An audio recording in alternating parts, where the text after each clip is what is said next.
Halo, nama saya Ricky. Dalam video kali ini saya mau bahas tentang tips parenting.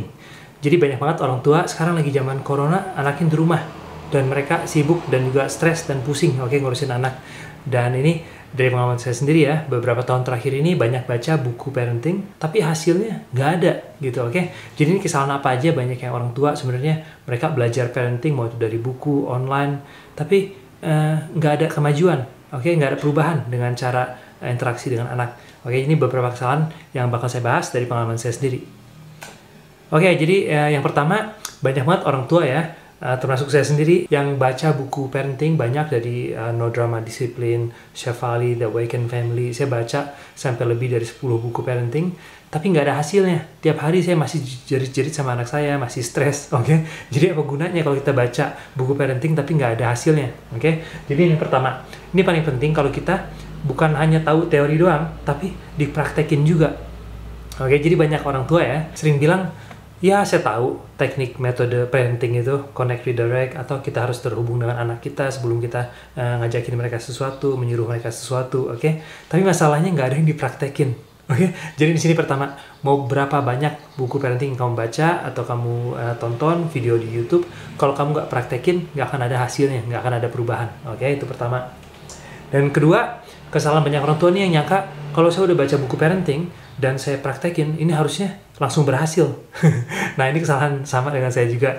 Dulu saya belajar misalnya, dibanding kita jerit-jerit sama anak kita harus bisa terkoneksi dulu untuk bisa ngajakin mereka melakukan sesuatu ya. Tapi ini nggak berhasil, kenapa? Karena saya cobain sehari, setelah itu nyerah.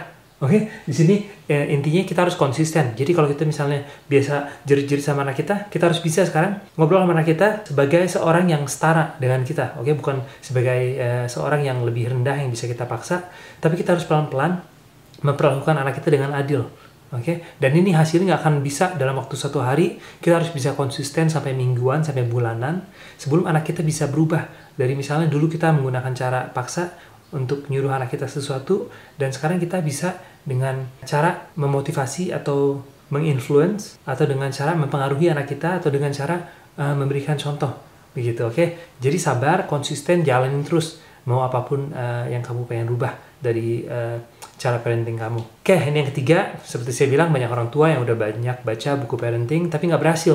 Mereka akhirnya nyerah, stres, dan ini nggak bagus juga. Dan bukan hanya mereka stres, mereka nyalain diri sendiri juga. Segala macam yang udah saya cobain nggak berhasil.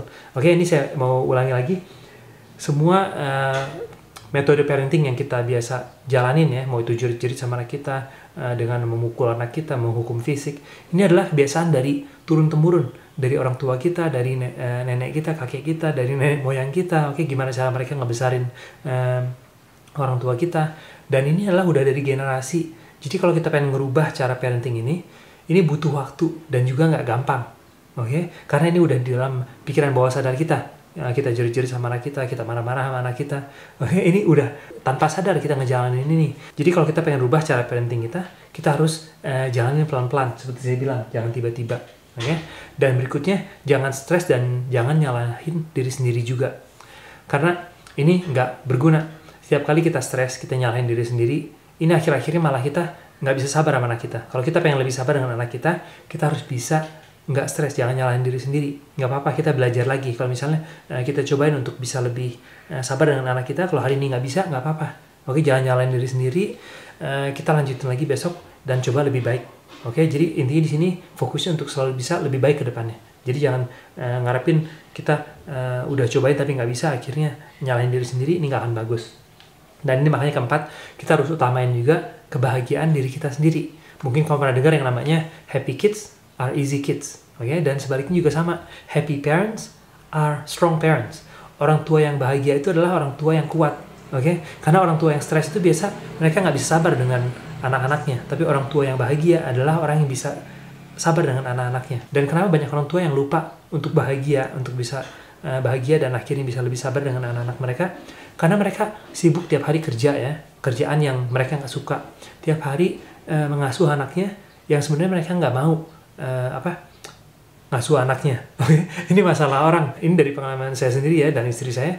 Dulu waktu kita belum punya anak, kita komplain pengen punya anak gitu ya. Setelah kita punya anak, sekarang kita komplain lagi komplain tentang punya anak, oke? Jadi ini bukan masalah kita punya anak atau nggak punya anak, oke? Apa kondisi kita sekarang?